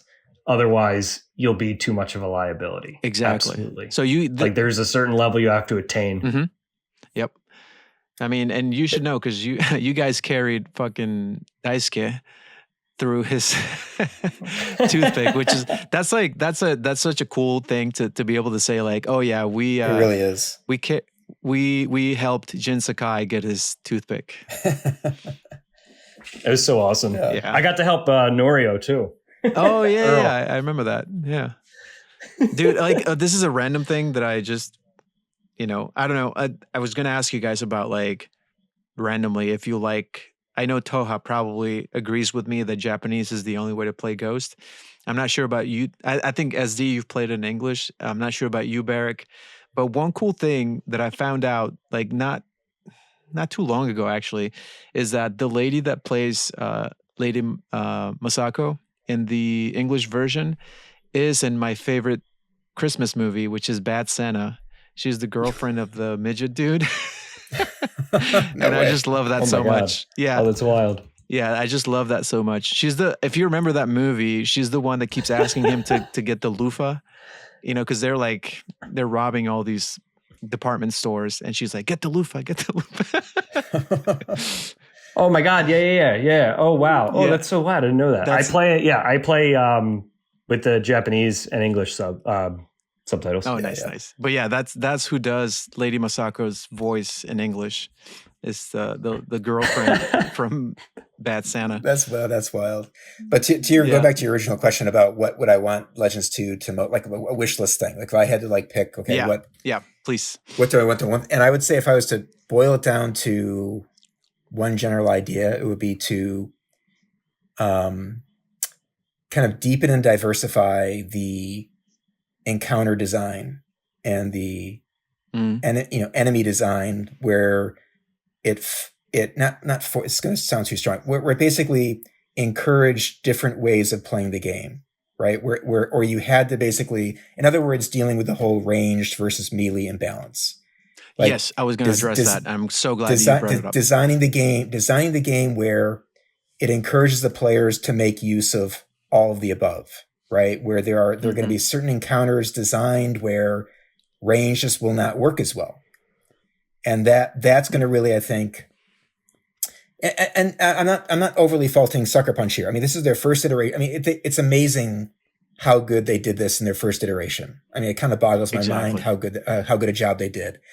But naturally, I think they couldn't foresee everything, and I think they just didn't quite foresee the level of imbalance that eventually would result in terms of like the power of range attacks versus close range, and they just the design was too baked in at that point to really make much of a difference, right? So I think that's really where they can take Legends to the next level, is just really making very interesting different kinds of encounter designs to really encourage different styles of play. Yeah, I mean, and it's crazy. Yeah, I would like to see that very much. They could do like wave modifiers like Kami Ridge, where you can't do ranged attacks or something. Yeah. And it's not like I'm opposed. It's not like range. I mean, ranged attacks should have their place too. It's not like ranged. We want no ranged attacks ever or something like that, right? It's but you don't need to have a stone skipping bow designed the way it is. You don't need to have Spirit Kunai designed quite the way it is. You don't need to have, enemies approaching from a distance towards a point that are easily targeted all the time by ranged attacks, right? I mean, there's so many things that they can tweak to kind of just make that. It's a pretty easy. It's quite a solvable issue, I think, in my mind. Yeah.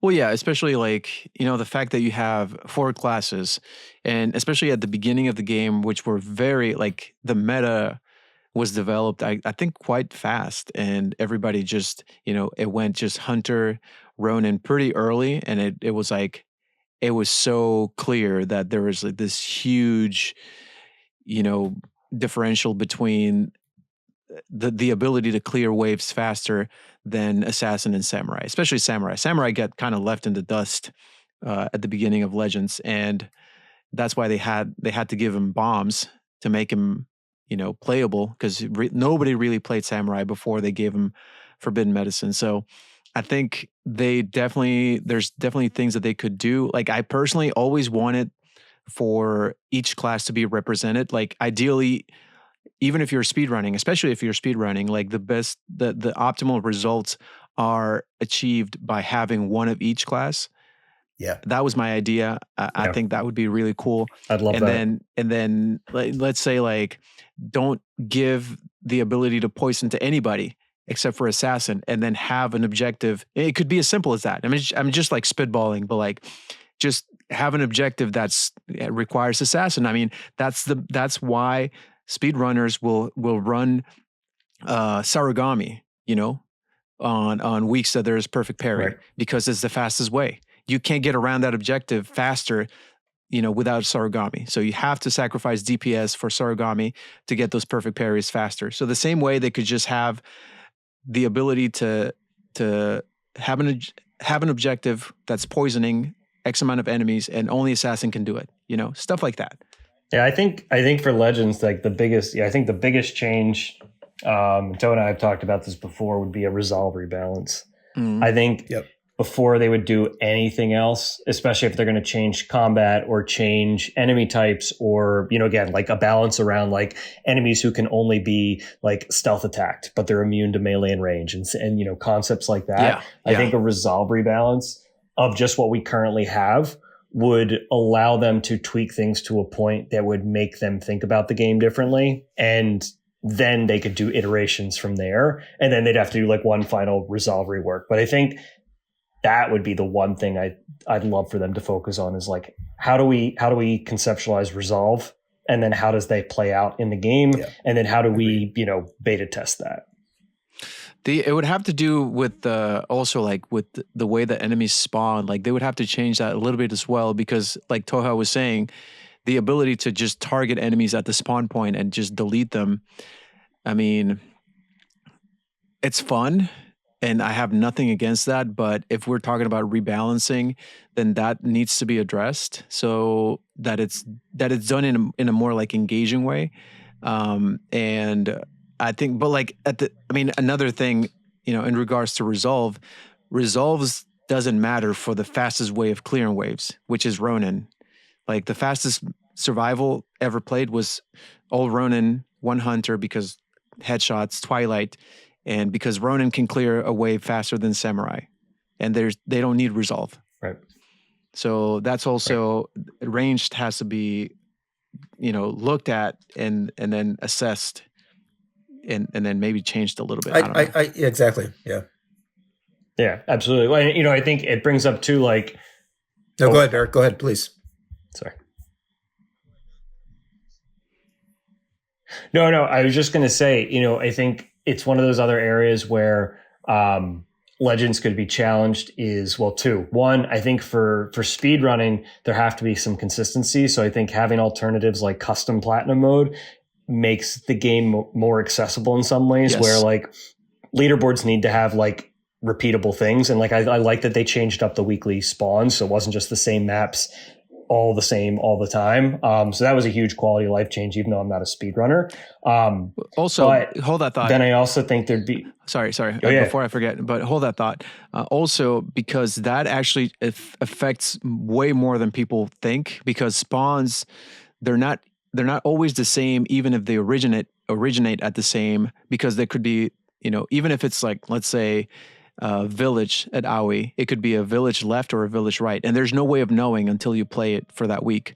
So that's valid Right. for every map and every spawn.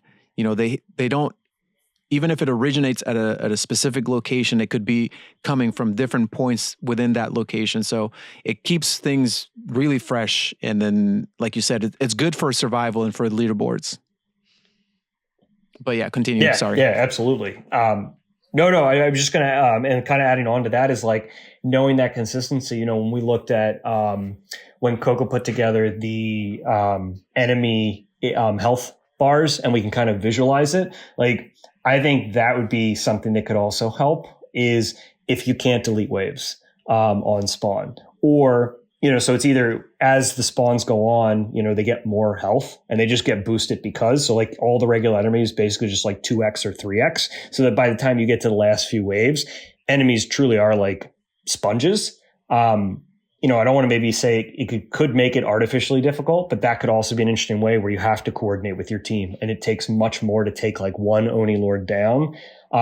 The other alternative to the custom plat mode would be keep things how they are for speedrunners, but then make it so, you know, 30 or 40 enemies spawn in or however many the game can support, and they can show up anywhere on the map, all, you know, like just in a ring, and they will all randomly be assigned to a zone.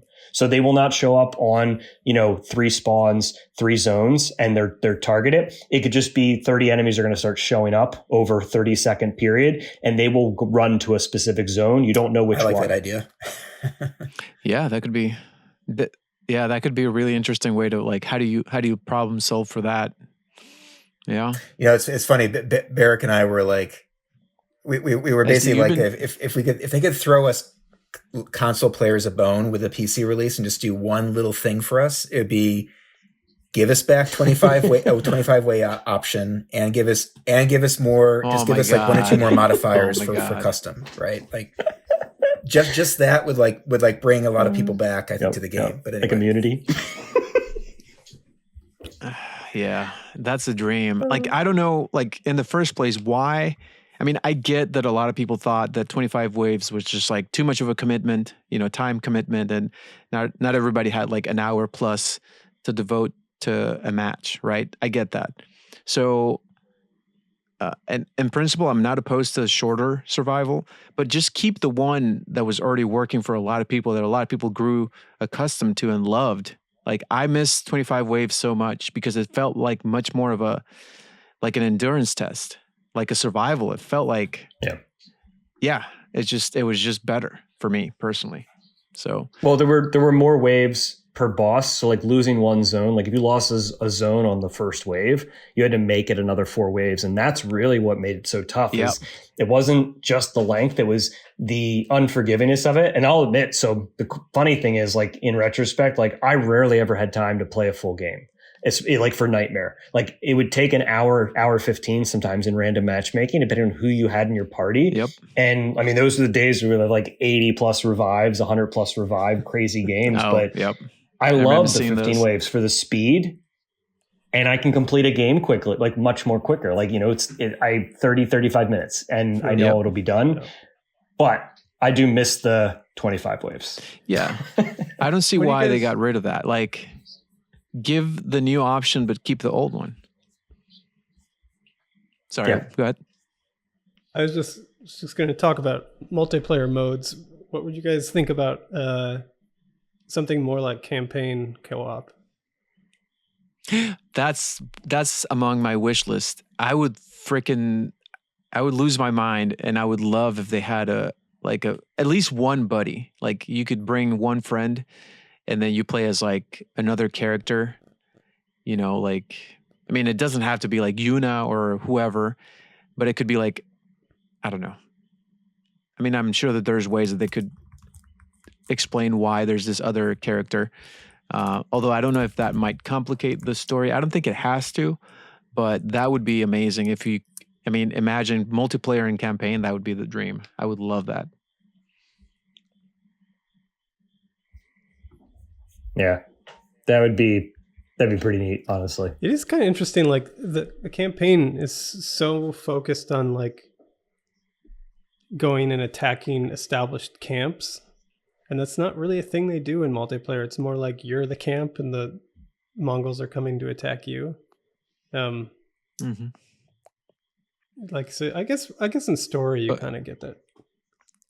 But it'll be cool to see if they deepen the, you know, take the existing modes, but maybe elaborate them a bit further. Like you were just saying, SD, like have story be, maybe some story missions are more along those lines where you're actually like you're full on attacking a camp in some ways, and maybe have some survival missions maps be where it's like, you know, there are no zones, or there's just one single big zone and you're getting invaded from multi directions all at once or something, right? I mean, they can iterate further on their existing modes to make them even more, I think, more variation there. Right. Well, you've played Rise of Yeah, Ronin, I'm right? playing it Touha? right now. I've been really enjoying it. That's been my main game right now. Besides Legends, occasionally still. So I've been enjoying it a lot. So I was going to ask you, like, because I know, I mean, I don't know if you've done it, but like I know that they have co-op for like missions. Have you done I have, that yeah. with It's anybody, not like a friend? like it's fun. I mean, it's not I mean, nowhere near as fun as as Legends, or they just haven't really developed enough in Ronin to really make it, I think, that satisfying. It's more like you have this little camp of enemies, and with two other players, three of you can like just go at it together to take these guys out. I mean, it's not it's fairly rudimentarily done, I would say. Not as elegantly designed or as satisfying as Legends story mode, for example. Right. So do you think that with whatever, with the fact that Rise of Ronin is doing that on their campaign, and the fact that that mode kind of already exists in Legends, in story mode, do you think that there's something that SuckerPunch could use to implement that into campaign, like where it could fit what already works from the campaign? I think so. I mean, even Ronin is not, you're not co-oping the campaign in Ronin. They have separate missions that you essentially analogous to like the story mode in with Legends, where like you have these separate missions that are pulled from the campaign, but you kind of co-op them together, but they're contained missions. Yeah. Oh, okay. So they're not. So, but they still do take place in the same open world, right? Yeah, Like exactly. the same They're locations. basically pulling a mission out from the campaign and then making that a co-op experience, that contained mission. So it's fun. It's fun, but I think. So do you think that? And I think SuckerPunch could do something similar, I suppose, if they wanted to. That would be a way to make things a bit more elaborate from a multiplayer story perspective. Yeah, it'll be interesting to see what they do. So in Ronin, let me ask you something. In Rise of Ronin, I would imagine that do they even like tie whatever's happening in those missions to the campaign, like to the story, or like is it just like not really referenced during There's those no real missions? There's no story connection to the campaign, but like they'll, for example, they'll have like, here's this mission from the campaign, and we're going to go ahead and like put 4 boss characters you have to fight in the mission, right? So that they'll up the challenge where they'll I see. They'll take out that mission, put in some different enemy types, enemy composition, add in like several boss characters you have to fight all at once, and that's how they handle it. So one way that I'm just, hearing you talk about that, one way that I'm envisioning a way that SuckerPunch could implement co-op in the campaign would be like, because we already have the Mongol, camps, right, that you have to clear, but like just have those be like separate missions, kind of the same way that you're describing in Ronin, where you don't have to complicate the story because you're not getting into the story. You're just going and just clearing those Mongol camps, but they're going to be extra tougher because you're going to have somebody else there. Yep. Right. So yeah, that would be a cool way, and I would be all about that, honestly. Like, I was thinking more maybe like Elden Ring, where you just progress through the story with a friend. I think that would be really cool too. I don't know if it would work with the story and a narrative that's the way in the format that it's more traditional, like Ghost, as opposed to FromSoft, where it's like you don't really mess with the story too much because it's all there. It's like you have to look for it. You're not just following like there's no all these like cutscenes that help you progress through the campaign. It's like it's a very different format in storytelling, so it works for them that you just go through the world with your friend. But I don't know that it could work for Ghost. I suspect not. I think it probably would have to be the more missions oriented type. Yeah. Because I think they're so focused on the campaign being a strong narrative experience. Yeah. Jin. Yeah, Jin's journey. Well, what do you have any ideas for that, SD? Because that's, I mean, how would you see that happening? Since you asked the No question. idea. No idea. It's more of like the campaign world is so different from Legends, and we spent a lot of time in Legends just because, that was a place where folks could hang out and play together. But like I said earlier, like you go back to the campaign and that world is so like kind of refreshingly beautiful and like open, and you know like I would kind of miss that at times. And I think it would just be cool to be able to play in that world more, in a multiplayer way. Like that co-op wouldn't be just so limited to like that kind of dark, more mythical Legends world. If that makes any sense. Yeah. I mean, Yeah, I would be all absolutely. about that. Actually, thank you, because that reminds me of what I was going to talk about earlier. That was my one ask or wish for Legends, is that I feel like Ghost, like the campaign is more like the story of Jin, and then I like that it's, historically, like they're referencing real events. So that makes it really, like, for me personally, it makes it more immersive that it's that way. But I do like, I think from just, yeah, just like playing campaign, I didn't feel like there was enough lore, because it's all focused on the single narrative of Jin becoming, like Jin's journey, becoming the ghost, and like how he deals with everything that's happening. It's all very like centered on him, but there's not, because it's also historically, like kind of based around these like historical events. It doesn't have like its own lore per se. So whatever lore Ghost has is in Legends.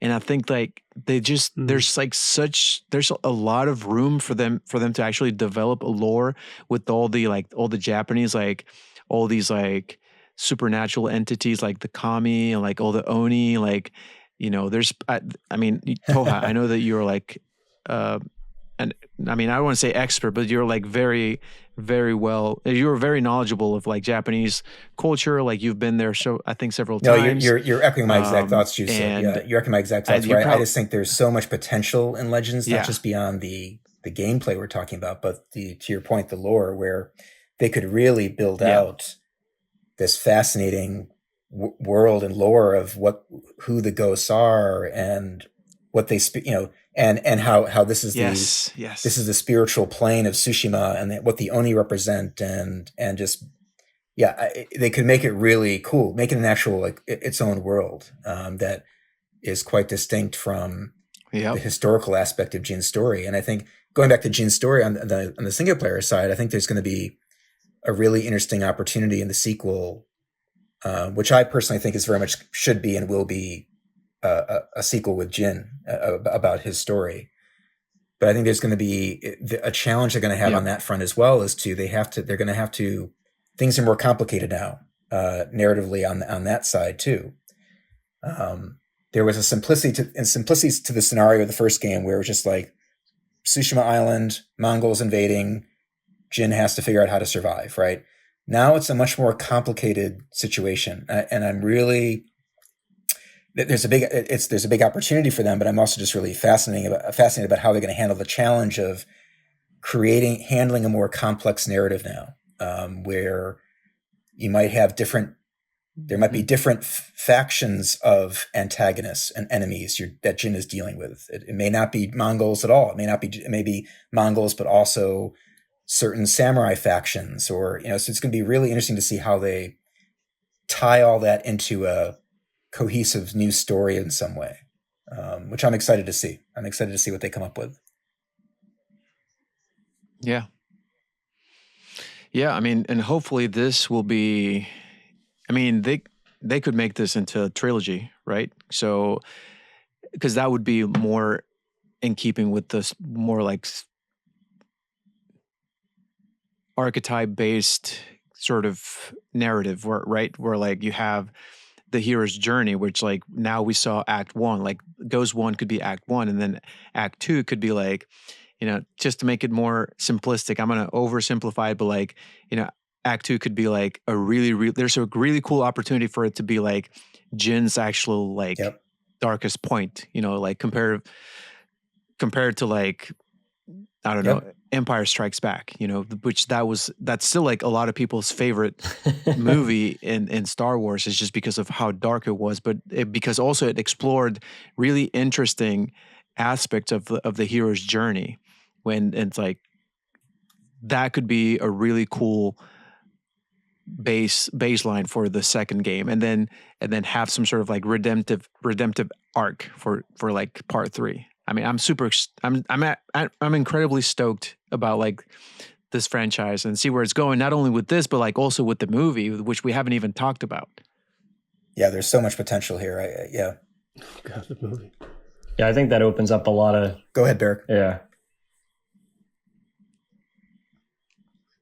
No, just echoing that. Like, I think, they could absolutely do a full trilogy. We've already, I mean, it is very classic, like tragic hero. This first, we've been introduced, and like he's had to go through so much, without any spoilers if anybody hasn't completed the campaign. But yeah, then it really does lead into like a proper, fallen hero, in the second scenario, and then the redemption arc. I think my ask for part 2 is, I mean, and this is obviously very, personal. I'm sure that they're not going to be focusing on this. There's like so many aspects of the game that it's kind of like, it's crazy to see like how much, or to think about how much developers have to accommodate for like all these different types of people and like different backgrounds, different like, opinions and all that. And it has to like unify everybody into like this journey that everybody like, it's like, okay, I'm on board with this. But for me personally, like I love the first game, but the thing that I think it lacks, like, well, it's maybe like I'm not the best person to like rate that game, just because of like the fact that I didn't really play games, but like that was my first open world that I ever played, because Last of Us was the only other game that I played before.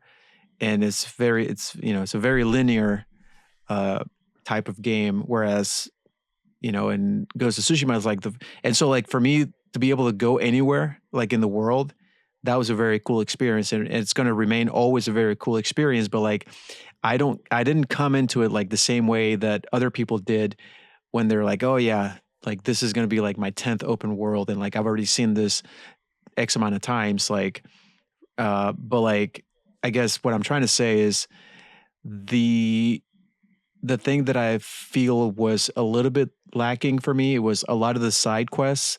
They just felt like errands that didn't really mean anything. And I wish that they would have a little bit better writing so that it would be a more cohesive, with the, like more, that it didn't feel like as video gamey, if that makes sense, that it felt like more cohesive with the story, and less like this is some bullshit for you to do, for you to get items, or for you to get like technique points, or like X, insert whatever you're getting as a reward for the quest. Like I don't care about that. I want it to be immersive, and I want the writing to be more like Last of Us, where it's like it goes into places that are like uncomfortable, and like they might change the way you think about things, and they might make you reflect. Because like the story of the first game is very like, it has moments where like I get goosebumps whenever I play like Yarikawa, that whole quest, or like, the last rush against the Khan, like with your friend. Like I love that. And I feel like they did so well with the story. Like it's a very classic, archetype hero journey story, but it's really well done. So I'm not trying to like bash it by any means, but I'm saying that there's room for improvement, and they could make it something really, really like much more deeper than what it is. Like, because that one, you're kind of experiencing this, somebody else's journey that you're likely never going to experience, which there's something to be said about that, because, that's part of the escapism that we find in, like in video games, like to live lives that we, will never live, right? Experiences that we've never had, which there's something that's really cool about that. But at the same time, I feel like what makes a really great video game is when you can tie that back to your own life, right? Because I'm never going to know what it's like to liberate, a land from invading forces, that's not, but what's within that journey, like if they had more ways to relate that in the ways that like the conflict is more relatable on a deeper level, because I feel like everything was left more surface level for the reason that it needed to appeal, and it was the first of the, I mean, I'm hoping that they had in mind, plans for it to be a franchise and for it to be really successful, but like they really had to nail that first one, right? So it had to be more appealing. Yep. So it had to take less risks. I guess my point is that I wish they would take more risks and made something that's much more like that could live up to the potential that it has. Yeah, I know exactly what you mean. And I think, honestly, I think that's really probably what they're going to do. And I think that that's the opportunity with a more complex, deeper, potentially darker narrative in game 2, in the sequel, is Jin. Yeah. What does Jin do now? Jin as fugitive, Jin as being hunted, Jin in a dark place, and and that's how you connect with the game, the gamer, the person. Like, you identify with what Jin is going through, and how does he navigate this new identity of who he is, and what does it mean to him now to be honorable? And so that's going to be the exciting thing, I think, from a narrative perspective, and where they really will go deeper, and allow these different side quests and things like that to, in a way, further explore Jin's character and challenges he has to go through personally. That'll be really cool, I think. And I have a strong sense that's probably what they're going to do. That's the direction they'll be going in. I really hope so, because I mean, like we've said, they knocked it out of the park with this first one. So, I mean, they can only get so many things right. It's like, I'm not trying to say like, I don't want to seem like I don't appreciate how much love went into this game, and like how passionate, and like the vision that they had, and the fact that they realized it so well. Of course, none of the things that I'm saying are like criticisms of that, but I'm just saying that there's so much that's so well done, but there's still like, it's an exciting thing, I think personally, that there's room for growth and that there's improvement, to be had. Yeah. Yeah. I think that's the nice thing, is it gives way in a little bit. Like, they had to be a little conservative, like you said. Like, I think they held some punches and did things formulaically because they wanted to appeal to as many people as possible. And now, like, in my opinion, it's like the critical, like it's amazing success. Like, now it almost gives them leeway. Like, the PC release came out, it gets into a whole nother audience, and hopefully they'll be a little riskier. They'll do some really cool, edgy stuff in the next iteration. Yeah. Well, I'm super stoked for the future of Ghost, because I did play like one of the infamous, when I had like PS Plus Extra for like a month or 2 months, just, because I was curious to see what it was like. And it was, I mean, I don't know when that came out, like 2009 or whatever. It was very like kind of what I was expecting it to be, like, just a fun video game. And I played a little bit of Second Son, and that again is, you could see that there's a lot. I could see like a lot of the combat, the earlier iterations. I could see how like some systems were similar with Ghost, but as far as the story is like, it was very like formulaic video game kind of story of like a hero, saving the day for those games at least. And with Ghost, I feel like they're going into more meaningful, like more, just in a way riskier, more realistic direction, less video gamey. And with them having such a massive success, I would hope that they take that as a, you know, I don't know. Like I don't know that they can do it, but I hope that they can, because what I've seen so far, like I can't really base any expectations on anything before Ghost, but I feel like with Ghost, there's definitely a shift in that direction, and I hope that they keep that direction. I unfortunately need to bow out pretty soon, Jusa. Yeah, I think I gotta call it soon too. Yeah, no, I think we covered everything. Yeah, I think we covered everything. We're right around the 2-hour mark. So I think this is a good place to stop. And then, yeah, thanks to anybody that tuned in. Thanks to you guys for agreeing to join in on this friendly conversation of Ghost and, the past, the present, and the future. It was a lot of fun. Thanks, guys. Thanks for having us. Yeah, great to be here. Yep. All right. Thanks, guys. Talk soon. Later.